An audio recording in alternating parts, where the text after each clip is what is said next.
નમસ્કાર દર્શક મિત્રો. અર્જુન સ્વર્ગમાં પહોંચ્યો છે.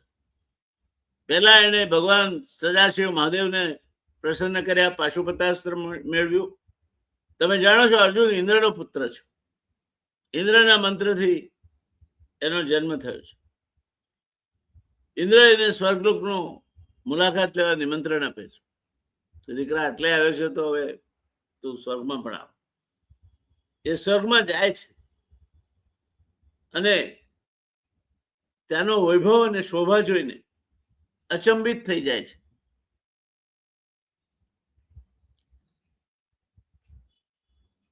ઇન્દ્ર પોતાના પુત્ર અર્જુનનું ભવ્ય સ્વાગત કરે છે. દેવતાઓએ તેમને અનેક દિવ્ય અસ્ત્રોનું જ્ઞાન આપે છે. અર્જુનને શસ્ત્રવિદ્યા સાથે સંગીત અને નૃત્યની કળાઓ પણ શીખવાડવામાં આવે છે. સ્વર્ગલોકમાં પ્રસિદ્ધ ગાંધર્વ ચિત્રસેન સાથે અર્જુનની મિત્રતા થાય છે. ચિત્રસેને અર્જુનને સંગીત અને નૃત્યનું શિક્ષણ આપ્યું. આ જ જ્ઞાન આગળ અજ્ઞાતવાસમાં અર્જુન માટે અત્યંત ઉપયોગી બનવાનું હતું.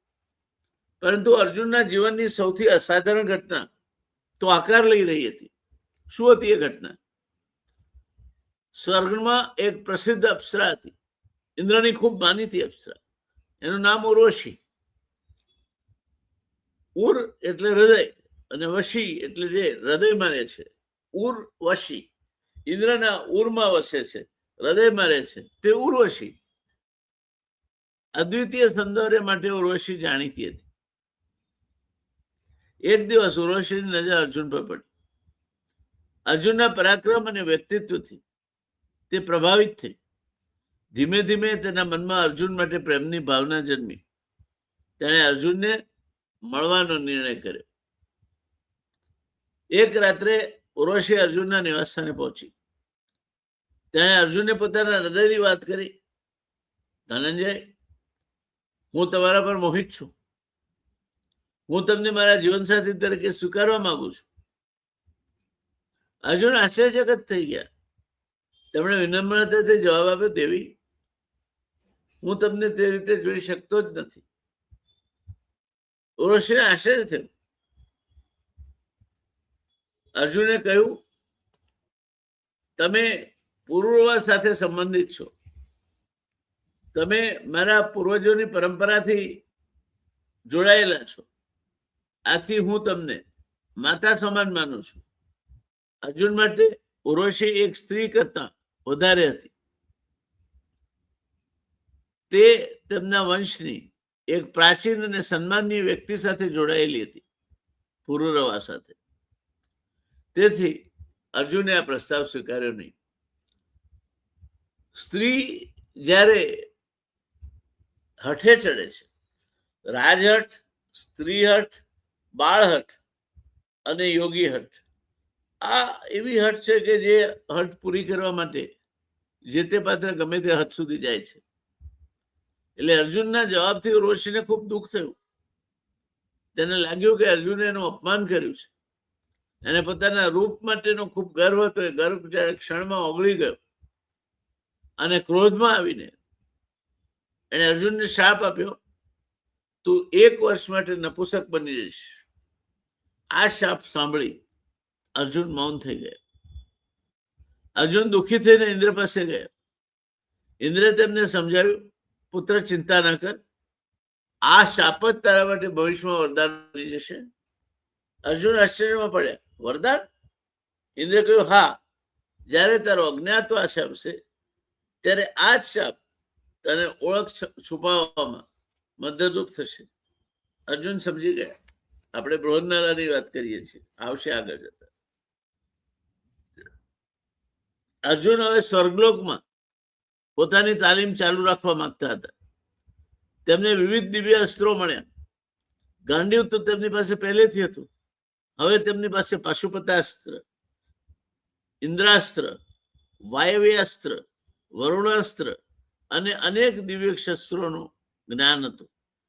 તેઓ હવે પહેલા કરતા અનેક ગણા શક્તિશાળી બની ગયા હતા. આ તરફ વનમાં ભીમ, યુધિષ્ઠિર, નકુલ, સહદેવ અને દ્રૌપદી અર્જુનની રાહ જોઈ રહ્યા હતા. અર્જુન વિના તેમની સૈન્ય શક્તિ અધૂરી લાગતી હતી. તેમને ખબર હતી ભવિષ્યમાં જો કૌરવો સામે યુદ્ધ થયું તો અર્જુનનું દિવ્ય શસ્ત્ર જ્ઞાન અત્યંત મહત્વનું બનશે. કેટલાક સમય પછી અર્જુન પૃથ્વી પર પરત આવ્યા અને આ સદનસીબ કે એકલા આવ્યા હતા.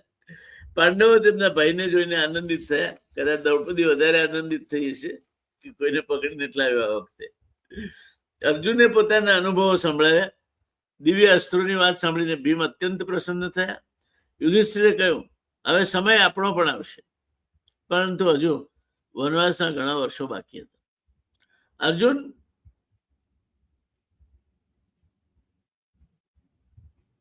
વનમાં જ્યારે ગયા ત્યારે એક મહાન યોદ્ધા હતો. પાછા ફર્યા, ઇન્દ્રલોકની મુલાકાત લીધી ત્યારે તેઓ માત્ર મહાન યોદ્ધા નહોતા, તેઓ દિવ્ય અસ્ત્ર શસ્ત્રોના જ્ઞાતા હતા.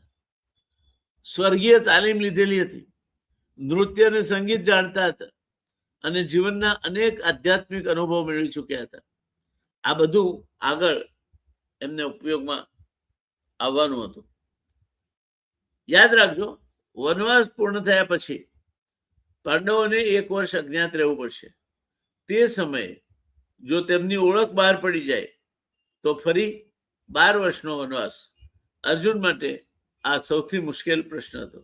ગાંડીવધારી અર્જુન પોતાની ઓળખ કેવી રીતે છુપાવશે? પરંતુ ઉર્વશીનો શાપ તેને અસાધારણ માર્ગ કરી આપવાનો હતો. અર્જુન બની જશે બૃહન્નલા. હું કહેતો હતો તમને, વિરાટ રાજાની રાજકુમારી ઉત્તરા અને અન્ય સ્ત્રીઓને નૃત્ય સંગીત શીખવનાર એક નપુસક નૃત્યાચારી. અને કોઈ કલ્પના પણ નહીં કરી શકે કે આ બૃહન્નલા વાસ્તવમાં છે ગાંડીવધારી અર્જુન. હંમેશા કોઈ પણ વસ્તુ સંપૂર્ણપણે ખરાબ નથી હોતી, સંપૂર્ણપણે સારી પણ નથી હોતી. દરેક વસ્તુને એના 2 પાસાઓ છે, સારા અને નરસા. દોસ્તો, મારી તમે જો વાત કરતા હો તો આ આખી ઘટના પરથી હું એવું માનું છું કે જીવનમાં કેટલીક ઘટનાઓ મારા, તમારા, આપણા સૌના જ્યારે ઘટે ત્યારે આપણને અપ્રિય લાગતી હોય છે, દુર્ભાગ્યપૂર્ણ લાગતી હોય છે કે હું આ પ્લેન ચૂકી ગયો, હું આ ટ્રેન ચૂકી ગયો. એ જ પ્લેન જ્યારે ક્રેશ થાય ત્યારે હાશ, હું જો હોત તો આપણે પણ પતી ગયા હોત. એટલે જીવનમાં કેટલીક ઘટનાઓ જે તે સમયે દુર્ભાગ્ય લાગે છે, પરંતુ સમય પસાર થયા પછી સમજાય છે કે તે જ ઘટના આપણા માટે આશીર્વાદરૂપ હતી. ઉર્વશીનો શાપ અર્જુન માટે તે સમયે દુઃખદ હતો, પરંતુ વર્ષો પછી એ જ શાપ અર્જુનની ઓળખ છુપાવવાનું સૌથી મોટું સાધન બનવાનો હતો. આ જીવનનો એક અદ્ભુત સિદ્ધાંત છે દોસ્તો. યાદ રાખજો, લખી લેજો, મગજમાં જડબે સલાક ફિટ કરી દેજો. Every setback has a possible future use. કોઈ પણ ક્ષેત્રમાં તમે હાર પામો છો તો એનો અનુભવ તમને ભવિષ્યમાં આગળ જતા ક્યાંક ને ક્યાંક ઉપયોગી નીવડે છે. આપણે નેતૃત્વના પાઠની વાત કરીએ તો ડોન્ટ જજ an event only by its immediate impact. આનું એક લગભગ નજદીકની કહેવત છે કે ડોન્ટ જજ બુક બાય ધ કવર. આજે ખરાબ લાગે તે આવતીકાલે ઉપયોગી બની શકે. એટલે અર્જુનને શ્રાપ મળ્યો, એને એ વખતે ખરાબ લાગ્યો, પણ જ્યારે બૃહન્નલા તરીકે અજ્ઞાતવાસમાં રહેવાનું થયું ત્યારે એ શ્રાપ એના માટે આશીર્વાદરૂપ હતો. બીજું, character is tested when temptation arrives. જ્યારે તમારી સામે લાલચ, લોભ કે આકર્ષણ આવીને ઉભા રહે ત્યારે જ તમારા ચારિત્રની ખરી કસોટી થતી હોય છે. પરંતુ ત્યારે તમે જો સમાધાન ન કરો તો જ તમે સાચા ચારિત્રશીલ વ્યક્તિ છો એમ માની શકાય. Skills gained outside your core field can become strategic assets. હું એન્જિનિયર હોઉં અને હું ફાઇનાન્સ શીખું તો કદાચ હું ફેક્ટરી નાખું તો મારા ફાઇનાન્સીસ બધું સારી રીતે હેન્ડલ કરી શકીશ. એટલે skills gained outside your core field can become strategic assets. ભણતા રહો. અત્યારે આર્ટિફિશિયલ ઇન્ટેલિજન્સનો જમાનો છે. ક્લાઉડ શીખો, કોર્સિવ શીખો, કોર્સિવનું ટ્યુશન રાખો, ક્લાઉડ શીખો, ગ્રોક શીખો, ચેટ જીપીટી શીખો, સેનવાઈ શીખો. તમારા પોતાના મૂળભૂત ક્ષેત્ર બહારની આ વસ્તુઓ છે, ઉપયોગી થશે, જરૂર શીખો. અર્જુનને જ્યારે નૃત્ય અને સંગીત શીખ્યું ત્યારે કદાચ તે ગૌણ લાગતો હતો, પરંતુ અજ્ઞાતવાસમાં એ જ કૌશલ્ય તેની ઓળખ છુપાવવા માટે એક અગત્યનું સાધન બની ગયું. હવે પછીના એપિસોડમાં દોસ્તો આપણે જોઈશું પાંડવોના વનવાસની કથા વધુ આગળ વધે છે. દુર્યોધન પાંડવોને વનમાં પણ શાંતિથી નહીં રહેવા દે. ગંધર્વો સાથેના સંઘર્ષમાં દુર્યોધન કેદ કેવી રીતે થશે.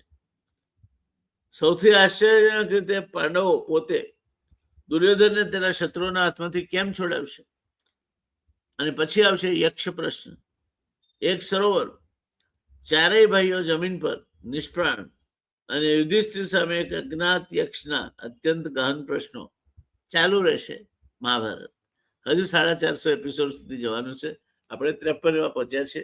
તમે જો હજુ પણ સબસ્ક્રાઇબ ન કર્યું હોય તો કરી દેજો. વહેંચો, જ્ઞાન વહેંચવાથી વધે છે. તમને જો આ યોગ્ય લાગતું હોય તો તમારા ઘરમાં એક એક વ્યક્તિ આ જુએ તે કરો. વધારેમાં વધારે લોકોમાં શેર કરો, સબસ્ક્રાઇબ કરો અને આ જે વાર્તા કરવા પાછળ આપણે પરિશ્રમ કરીએ છીએ એ પરિશ્રમ વધુ ને વધુ લોકોને મદદરૂપ બને એ દિશામાં પ્રવૃત્ત બનો. તમે એમ નહીં માનતા કે મને એનાથી કઈ ફાયદો છે. તમારા સબસ્ક્રિપ્શન વધશે એનાથી મને કોઈ ફાયદો થવાનો નથી. મારો હેતુ એક જ છે કે એનાથી મને હૂંફ મળે છે, વધારે લોકો સુધી જ્ઞાન પહોંચે છે અને એટલા લોકોમાંથી કેટલાકનું જીવન તો ચોક્કસ સુધરશે. કારણ કે જ્ઞાન એ એક એવી શક્તિ છે કે જેને ચોર ચોરી શકતો નથી, ભાઈએ ભાગ પડતા નથી, રાજા હરી લઈ શકતો નથી, જેના ઉપર કરવેરા લાગતા નથી. અને માટે તમે મહાભારતનું અદ્ભુત જ્ઞાન તમારી ભાવિ પેઢીને પણ મળે, તમારા દોસ્તારોને પણ મળે, એમના કુટુંબોને પણ મળે, એ માટે વધુમાં વધુ એને શેર કરો, સબસ્ક્રાઇબ કરો અને લોકો સુધી પહોંચાડવાના મહાયજ્ઞમાં સહાયભૂત બનો. તો મને લાગે છે કે તમે એક ખૂબ મોટું અને પુણ્યનું કામ કર્યું ગણાશે. બતાવીશું દોસ્તો હવે પછી 54મા એપિસોડમાં. ત્યાં સુધી જય શ્રી કૃષ્ણ, જય શ્રી કૃષ્ણ. ઓમ નમો ભગવતે વાસુદેવાય નમઃ. ઓમ નમો ભગવતે વાસુદેવાય નમઃ.